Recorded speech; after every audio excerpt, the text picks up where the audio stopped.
அடுத்த தலைவர் வந்து அண்ணாமலை தான் அப்படின்னு விபி துரைசாமி சொல்லியிருக்காரு. அப்படியாங்கண்ணா? அவர்கிட்ட தான் கேட்கணுங்கண்ணா. நான் தான் போட்டியில் இல்லைன்னு சொல்லிட்டேன். ஏங்கண்ணா அப்புறம் எதுக்கு நான் திரும்ப கூப்பிடுறீங்க சொல்லுங்க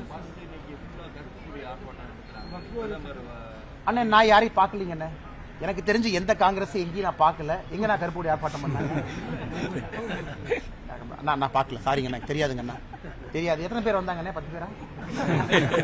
சென்னையில் 50 பேர் வருவாங்க. நான் மதுரை வந்து கூட்டம் அதிகமாயிருச்சா கம்மியாயிருச்சான்னு கேட்கறேன். சொல்லுங்க. மீண்டும் வந்து நீங்களே தலைவர் ஆகணும் அப்படின்னு சொல்லி பல பேர் சொல்றாங்க கட்சிக்குள்ளே இருக்கவங்க. அண்ணா, எங்க இருந்தாலும் என்னுடைய பணியை செய்யத்தானே போறேன். உங்களை பார்க்கத்தான் போறேன், கருத்துக்களை பேசத்தான் போறேன். என்னுடைய மனநிலையில் எந்த மாற்றமும் இல்லை. எப்படி நான் இன்னைக்கு இருக்கிறேனோ நாளைக்கு அதே மாதிரி தான் இருப்பேன்.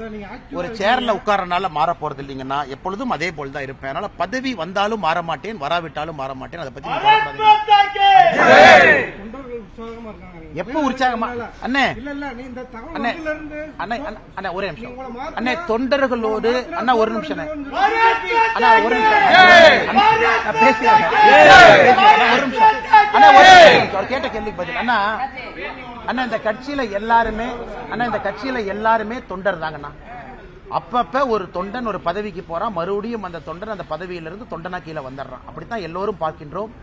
எங்களை பொறுத்தவரை எங்களுக்குள்ள எந்தவித விருப்பு வெறுப்பு வேறுபாடு கிடையாது. எங்கிருந்தாலும் அதே எனர்ஜியோட வேலை செய்யணும்.